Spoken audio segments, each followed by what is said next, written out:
Hello, my poopies! Today's YouTube video is going to be so fun. So, as you know, the backpacker baggies, you know them, you love them. Today, what we're going to be doing is hacking the baggies pattern to add a little ruffle on the bottom. I've been seeing bloomers, ruffly pants, just everything trending a lot right now. And I want to remind you, you can make anything you want.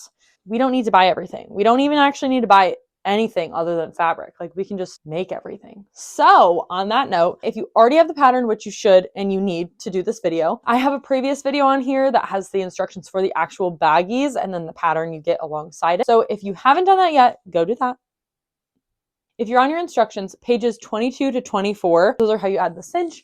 All that, we're going to forget about that, and instead we're going to use this video to show you how to add the ruffle on the bottom. These pants are designed to have extra length on them so that you can create a hem that you can feed rope through so that you can cinch them. We're eliminating that. So instead what we're going to do is take 5 inches off of our pants, or however much you want. I want mine to hit at the standard length of the baggies, so that's around my ankle. Shorten them based on that length, and how you can find that is take a little measuring tape, just measure yourself, mark where you want it at, and then go from there. So basically we're just eliminating all of those steps of adding the cinch, and we're just going to shorten the pants, assemble them together as normal, and then we'll get to the ruffles. First, measure your completed pant leg at the bottom. Mine was 17 inches, so I doubled that for the full length around, bringing us to 34 inches. I then added 17 inches, giving us 51 inches. This measurement is how wide our fabric will be for the ruffle. If you want more ruffles, continually add on your measurement. For example, I would add 17 again. Then lay out your fabric and cut at your desired calculated measurement for the width. This is that 51 inches for me.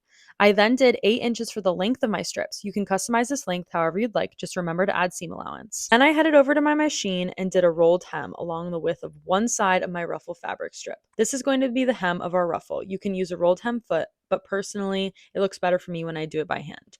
A rolled hem is folding one edge in and then tucking that raw edge in under and sewing over it. It looks really good when it's done. You're then going to turn your tension and stitch width all the way up to their highest setting. Mine are 4 width and 9 tension. This is how you're going to bunch your fabric. You're going to stitch on the opposite long side from the rolled hem without back stitching. Leave your thread tails long so you can adjust tighter or looser bunches. Then clip your bunched edge to the bottom of your pant leg. Make sure pretty sides face each other.